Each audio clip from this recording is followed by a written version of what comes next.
میں تبلیغ دین پر تم سے کوئی اجر نہیں مانگتا، الا المودۃ فی القربى، بس میرے قریبیوں سے پیار کرتے رہنا، میرے قریبیوں سے محبت کرنا، پیار کرنا قریبیوں سے۔ یہ علی المرتضیٰ ہیں، یہ فاطمہ ہیں، یہ ان کا خاندان ہے، یہ ختیجہ ہیں، یہ عائشہ ہیں، یہ میمونہ ہیں، یہ حفصہ ہیں، ان سے پیار کرنا، میرے قریبیوں سے محبت کرنا۔ ہمارے دلوں میں حضور کی اولاد کا پیار ہونا چاہیے، طبیعتوں میں احترام ہونا چاہیے، ہمارا مزاج، ہمارا دل ان کے لیے دھڑکنا چاہیے، ہمارے لہجے، ہمارے انداز ہمیشہ ان کے حق میں نرم ہونے چاہیے۔ میں کہہ چکا ہوں سید کا صرف عقیدہ ٹھیک ہونا شرط ہے، باقی آپ تحقیق اور تفتیش میں نہ پڑیں، وہ جانے رب جانے۔ آپ کوشش فرمائیں ہماری اولادیں، ہم خود اور اہل فضل کا ادب کبھی نہ چھوڑیں۔ دوسری بات آپ سے یہ عرض کرنی ہے، اس کو اچھی طرح سمجھ لیں کہ قومیں اپنے اسلاف سے بڑی ہوتی ہیں ہمیشہ، بڑا ہم ہوتا ہی وہ ہے جس کا کوئی بڑا ہوتا ہے، جس کا کوئی بڑا نہیں ہوتا وہ کبھی بھی بڑا۔ یہ کچھ عرصے سے ٹرینڈ چلا ہے، اگرچہ یہ درست نہیں ہے۔ آپ کسی سنار کی دکان پہ جائیں تو اس نے اپنے پیچھے نا اپنے والد صاحب کی اور دادا کی فوٹو لگائی ہوتی ہے۔ حکیم کی دکان پہ چلے جائیں، کپڑے والی دکان پہ چلے جائیں تو اس نے پیچھے اپنے دادا کی، والد کی فوٹو لگائی ہوتی ہے۔ اگرچہ یہ درست نہیں، تصویریں نہیں لگانی چاہیے، تصویریں ان کی کیا پیروں کی بھی نہیں لگانی چاہیے۔ جہاں تصویر ہوتی ہے وہاں نماز کیسے پڑھی جائے گی؟ فرشتہ رحمت کا نہیں آئے گا۔ یہ تو اب ایک ضرورت بن گئی، تو اب ضرورت کیا، اب تو خیر نفسیاتی مسئلہ بن گیا ہمارا، یہ نفسیاتی مسئلہ ہے۔ یعنی سلام بعد میں فوٹو پہلے، یعنی سیانے سیانے لوگ، اور یہ ہمیں ایسے کھیل تماشے میں لگایا گیا ہے کہ میں ڈھیر سارے لوگوں پر غور کرتا ہوں، پھر ان کے لیے دعا کرتا ہوں کہ یا اللہ ان کی مدد فرما۔ یعنی اس طرح کی حالت ہے کہ وہ زندہ ہی موبائل کے اندر ہے، ہر چیز ہی۔ مجھ سے ایک دفعہ ایک صاحب نے پوچھا، مولوی آج کل بڑے لڑ رہے ہیں، میں نے کہا وہ 4-5 ہے جن کو آپ ٹی وی موبائل پہ دیکھتے ہیں، آپ میرے ساتھ آئیں، میں آپ کو 20 اور سینکڑوں شیخ الحدیث بتاتا ہوں جو سکون سے بیٹھ کر رسول اللہ کا دین پڑھا رہے ہیں۔ تو آپ مسئلہ صرف یہ ہے کہ ہم نے کل زندگی وہ سمجھ لیا جو موبائل کے اندر ہے۔ بہرحال وہ تصویر لگائی ہوتی ہے سنار نے بھی اور حکیم نے بھی اور ڈاکٹر نے بھی اور بہت سارے لوگوں نے کہ جناب اب یہ جو تصویر لگاتے ہیں تو اس کے پیچھے پوری حکمت ہوتی ہے۔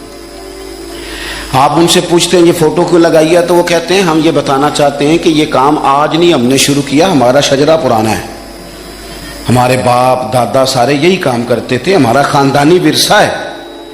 وہ ثابت یہ کرنا چاہتے ہیں کہ ہم پیچھے سے ہمارا ایک سلسلہ آ رہا ہے۔ ساری دنیا اپنے اکابرین کو، اسلاف کو، بڑوں کو ان کے زور پر بڑا ہونا چاہتی ہے۔ یہاں کچھ لوگ ایسے آئے ہیں جن کے نزدیک معاذ اللہ صحابہ ہی ٹھیک نہیں تھے، اہل بیت ہی ٹھیک نہیں تھے۔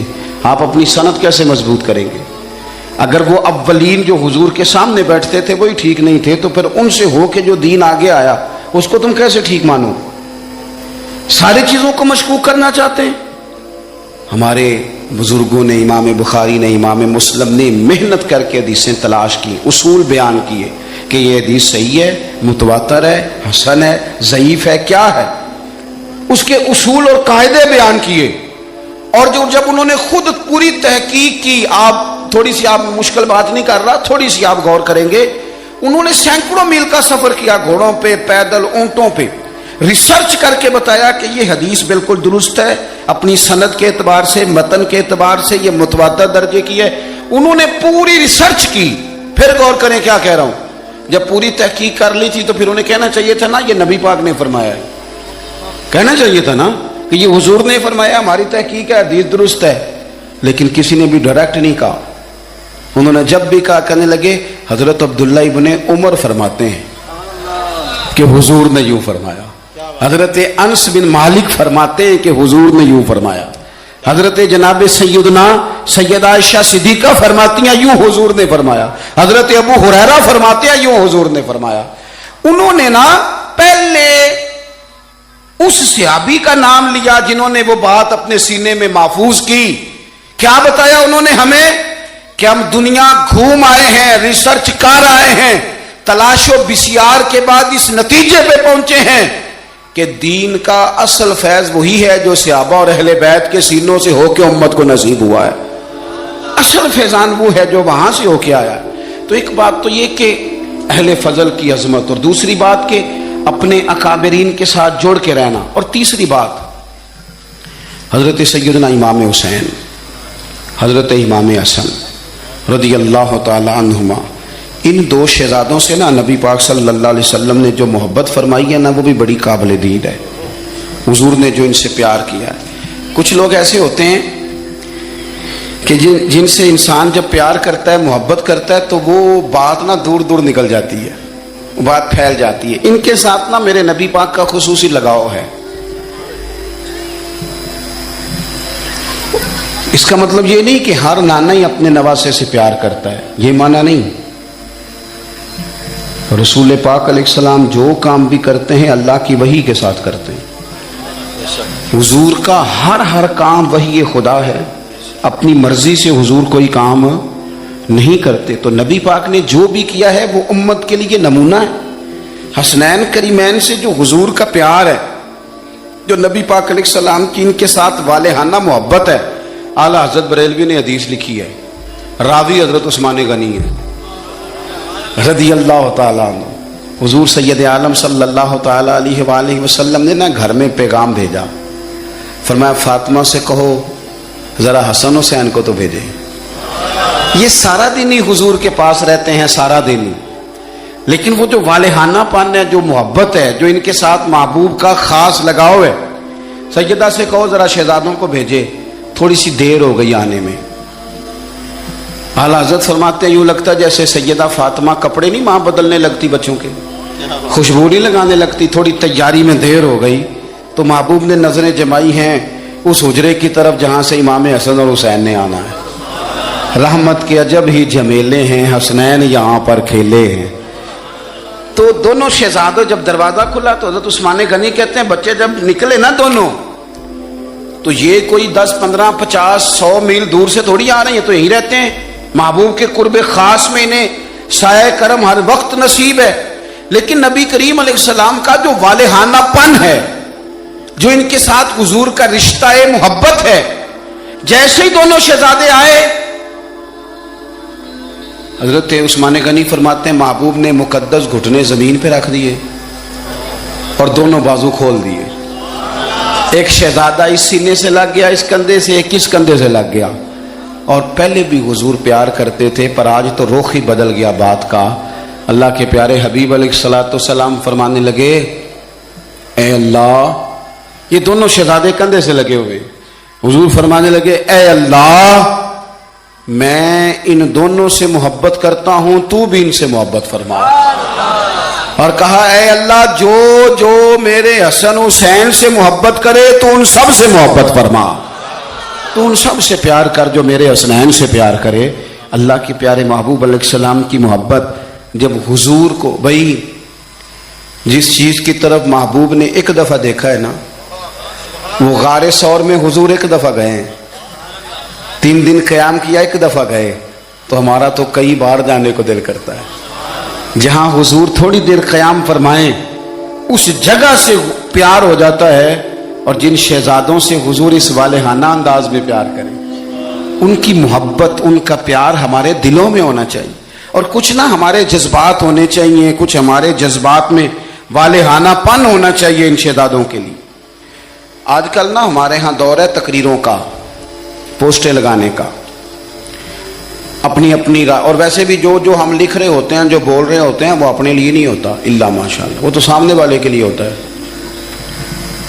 تو حضرت مجدد الفسانی رحمۃ اللہ علیہ کے حالات پہ ایک سیرت نگار نے لکھا ہے کہ آپ نے ایک شخص کو نا اپنے سلسلہ نقشبندیہ میں اجازت دی کہ اب آپ بھی آگے اللہ اللہ بتائیں، تربیت کریں، یہی طریقہ ہوتا تھا، تو ان کو خلافت دے دی، اب وہ سلسلہ طریقت میں آگے اشاعت سلسلہ کا کام کریں گے۔ کچھ عرصے کے بعد وہ خلیفہ صاحب نے حضرت شیخ کو خط لکھا تو کہنے لگے حضور آپ نے فقیر کو اجازت دی تھی، اب میں تقریر بھی کرتا ہوں، تدریس بھی کرتا ہوں، تصنیف بھی کرتا ہوں۔ تو حضرت فرمانے لگے آپ بہت اچھے کام کر رہے ہیں، رب آپ کو برکت دے، پر یہ سارا کچھ تو آپ لوگوں کی اصلاح کے لیے کر رہے ہیں، کچھ اپنے لیے بھی کرتے ہیں، رات کو تہجد میں اٹھ جاتے ہیں، کچھ اللہ کے حضور رونا نصیب ہو جاتا ہے، کچھ آپ کو درود و سلام کی کیفیات نصیب ہوتی ہیں، یہ تو جو کچھ ہے الحمدللہ بہت اچھا ہے، قابل تعریف ہے، پر یہ تو آپ خدمت دین کا کام کر رہے ہیں نا لوگوں کی، آپ اپنے لیے کیا کر رہے ہیں؟ یہ بھی تو مقام غور ہے۔ بہت ساری چیزیں آج ایسی ہیں جو تقریروں میں تحریروں میں، لیکن ہمارے پرانے بزرگ جو تھے ان کا حسین کی وہ شخصیت تھی کہ مشکات میں حدیث ہے، نبی پاک صلی اللہ تعالی علیہ وسلم کی چچی جناب ام فضل صبح صبح گھبرائی حضور کی بارگاہ میں آئیں، عرض کی یا رسول اللہ صلی اللہ علیہ وسلم آج میں نے عجیب خواب دیکھا ہے، میں ڈر گئی ہوں۔ حضور نے فرمایا چچی کیا دیکھا؟ عرض کی حضور میں نے دیکھا ہے کہ آپ کے وجود کا گوشت کا ایک ٹکڑا کٹ کے میری جھولی میں آ گیا ہے۔ حضور یہ کیا ہے؟ تو محبوب خواب سن کے مسکرائے، فرمایا چچی یہ پریشانی والا خواب نہیں، یہ تو خوشی والا خواب ہے، اللہ فاطمہ کو بیٹا عطا کرے گا اور وہ تیری گود میں کھیلا کرے گا، چونکہ وہ میرے وجود کا ٹکڑا ہوگا لہذا خواب تجھے یہ آئی ہے۔ تو امام حسین پیدا ہوئے، امام حسن کی عمر ابھی 11 مہینے تھی، تو نبی پاک نے امام حسین کو جناب ام فضل اپنی چچی کی گود میں دے دیا کہ فاطمہ کے لیے دونوں بچے سنبھالنا مشکل ہوگا۔ وہ خواب اس طرح پوری ہوئی۔ امام حسین سے حضور نے بڑا پیار کیا، بڑی محبت فرمائی نبی پاک سے۔ کچھ حدیثیں میں نے جمعے میں عرض کی تھیں، حضرت ابو ہریرہ رضی اللہ تعالیٰ عنہ کہتے ہیں یہ واحد بچہ تھا حضور کے گھرانے کا کہ میں نے دیکھا کہ نبی پاک صلی اللہ علیہ وسلم بیٹھے تھے تو یہ حضور سے کہہ رہے ہیں، نبی پاک سے کہ نانا جی اٹھ کے کھڑے ہو، کہتے ہیں حضور کھڑے ہو گئے، تو کہنے لگے میں نے آپ کے برابر جانا ہے۔ بچے جو مرضی ضد کر لیتے ہیں نا، قد چھوٹا تھا، عمر 7.5 سال تھی، کہنے لگے نانا میں نے برابر جانا ہے۔ تو نبی پاک صلی اللہ علیہ وسلم نے ہاتھ پکڑ لیے، فرمایا چل پھر ہو جا برابر۔ تو حضرت ابو ہریرہ کہتے ہیں انہوں نے حضور نے ہاتھ پکڑے، اوپر کھینچا تو امام حسین نے پہلے اپنے پیر حضور کے گھٹنوں پہ رکھے، پھر نبی پاک کے سینے پہ رکھے، اور جب ان کا قد سر تھوڑا سا حضور سے اونچا ہو گیا تو محبوب فرمانے لگے چل بس کر، تو نے تو کہا تھا آپ کے برابر ہونا ہے، تو اوپر نکل گیا ہے، چل بس کر۔ فرماتے پھر امام حسین نے زبان باہر نکالی تو محبوب ان کی زبان چوسنے لگے، پھر ساتھ لٹا لیا اور انہیں سونگھنے لگے۔ تو میں نے عرض کی حضور آپ حسین کو سونگتے کیوں ہیں؟ تو فرمایا ابو ہریرہ مجھے حسین کے وجود سے جنت کی خوشبو آتی ہے، مجھے حسین کے وجود سے جنت کی۔ ایک دن حضور گزر رہے تھے، اصل اس طرح تھا کہ یہ نبی پاک کا حجرہ تھا، جن لوگوں کو اللہ نے مدینے کی زیارت کرائی ہے وہ جان سکتے ہیں، نبی پاک کا حجرہ تھا، تو حضور کے حجرے کی اس جانب یعنی مسجد کی جو بالکل سیدھ ہے اس کی بیک میں سیدہ فاطمہ رہتی، تو حضور اکثر نہ نماز کے لیے جب نکلتے تو حضرت فاطمہ کے حجرے کے پاس سے ہو کر دوبارہ محراب میں جاتے۔ محبوب حجرے کے پاس سے گزرے تو امام حسین رو رہے تھے، تو حضرت فاطمہ نے کسی بات میں جھڑک دیا تو امام حسین رونے لگے، تو نبی پاک نماز کے لیے گئے تو واپس لوٹ آئے، اور واپس تشریف لا کے کہا فاطمہ حسین کو کیا ہوا؟ عرض کی یا رسول اللہ تنگ کر رہے تھے میں نے ڈانٹ دیا ہے۔ کیا خوبصورت جملے ہیں حدیث پاک میں، سرکار نے فرمایا فاطمہ اس کو حسین کو نہ رونے نہ دیا کر، یہ جب روتا ہے نا تو میرے دل کو تکلیف ہوتی ہے۔ تو بی بی صاحبہ کہتی ہیں یہ حکم آیا نبی پاک کا میرے نام، پھر میں نے ڈانٹنا چھوڑ دیا۔ یہ ان کے فضائل تھے کم، ان کی تربیت خود نبی پاک نے فرمائی، خود ڈیوٹی۔ میں کسی منطق کا میں اب تو اللہ تعالیٰ معاف کرے، پہلے ہم لوگوں کو کہتے تھے فلانی مجلس میں نہ جانا فلانی، اب تو مصیبت بن گئی ہے، جانے کی ضرورت نہیں، ہر شے موبائل میں آ گئی۔ مجھے بھیجتے ہیں کہتے ہیں حضرت صاحب یہ ذرا سننا، یہ ذرا سننا، کل کراچی سے کچھ مہمان آ گئے تو اب بچوں نے وہ کلپ سنبھال کے یہ مولوی دیکھو کیا کہتا ہے، اب آیتیں پڑھی جا رہی ہیں قرآن پاک کی، اتنا ٹکڑا یہاں سے لیتے ہیں، اتنا ٹکڑا یہاں سے لیتے ہیں اور ملا کے پتہ نہیں کون سا مکسچر بنا رہے ہیں، کسی آیت کا ترجمہ نہیں، کوئی واضح حدیث نہیں، ایسے ہوا ہوگا پھر اس کو اس سے جوڑ لیں تو کیا بنتا ہے، اتنی جمع کر لیں۔ یہ کون سا دین ہے جو توڑ مروڑ کے بیان کر رہے ہیں؟ کون سا مذہب ہے؟ دین تو واضح کھلی کتاب ہے۔ اب ہمارا یہ شوق ہے، ہم ہر تماشا دیکھنا چاہتے ہیں، ہم اپنے لوگوں کی قدر نہیں کرتے اور بڑی بڑی دور جا کے ہم غلط معاملات میں جاتے ہیں، پھر ذہن ہمارے شکوک کا شکار ہوتے ہیں۔ ہمیں سمجھنا چاہیے کوئی ایسی کسی دلیل کی ضرورت نہیں ہے، جب ان کے واضح چیزیں ان کی کتابیں میں موجود ہے، حدیث میں موجود ہے، قرآن مجید میں ان کے فضائل کھول کے موجود ہے، تو دور جانے کی کیا ضرورت؟ حضور ان کی ٹریننگ کراتے تھے۔ پہلی بات تو یہ ہے کہ نبی پاک نے دعا مانگی تھی، یا اللہ میرے گھر والوں کو زیادہ روزی نہ دینا، انہیں ایک وقت روٹی دینا، ایک وقت کی بھوک دینا۔ یہ جو 10 دن کربلا میں انہیں ٹینشن نہیں نہ ہوئی، انہیں عادت تھی فاقہ کرنے کی، انہیں 3 دن وصلی روزے رکھنے کی عادت تھی، پہلی بات۔ دوسرا یہ کہ جہاد کی تربیت حضور خود کراتے تھے، حضرت فاطمہ الزہرا کہتی میں پردے کے پیچھے دیکھ رہی تھی، نبی پاک نے امام حسن اور حسین سے فرمایا چلو میرے سامنے کشتی لڑو. تو دونوں حضرات آپس میں جب کشتی لڑنے لگے تو نبی پاک نا امام حسن کو کہتے ہیں حسن حسین کو ٹانگوں سے پکڑو، حسن حسین کو پیچھے سے پکڑو. جب نبی پاک بار بار امام حسن کو بتا رہے تھے تو سیدہ پیچھے سے بول پڑی، کہنے لگی یا رسول اللہ آپ چھوٹے کو بتائے، آپ بڑے کو بتا رہے ہیں. بڑا تو پہلے 11 مہینے بڑا ہے، تو آپ چھوٹے کو بتائے بڑے کو بتا رہے. تو فرمایا فاطمہ تو چپ کرنا، جو میں دیکھ رہا ہوں تو نہیں نہ دیکھ رہی. ایک کو میں بتا رہا ہوں، دوسرے کو جبریل امین بتا رہے ہیں. تو یہ حضور نے اپنے سامنے ان کی تربیت کی.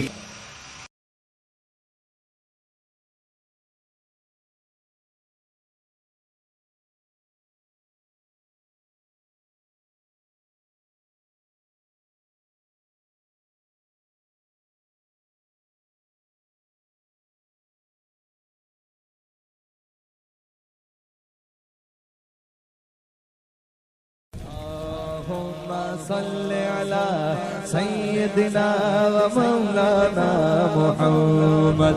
اللهم صل على سيدنا ومولانا محمد. اللہ کے شیر ہے در کرار پر درود، اللہ کے شیر ہے در کرار پر درود،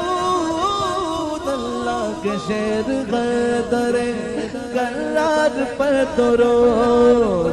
حضرت حسن حسین کے کردار پر درود. اللہم صل علی سیدنا و مولانا محمد وعلی سیدنا علی و سیدتنا فاطمہ و سیدتنا زینب و سیدنا حسن و سیدنا حسین وعلی آلہ و صحبہ و بارک وسلم. زینب کی بارگاہ میں، زینب کی بارگاہ میں، زینب کی بارگاہ میں، زینب کی بارگاہ میں سلام نیاز ہے. زینب کی بارگاہ میں سلام نیاز ہے. جو مرتضیٰ کی لاڈلی زہرا کا ناز ہے. اللہم صل علی سیدنا و مولانا محمد وعلی سیدنا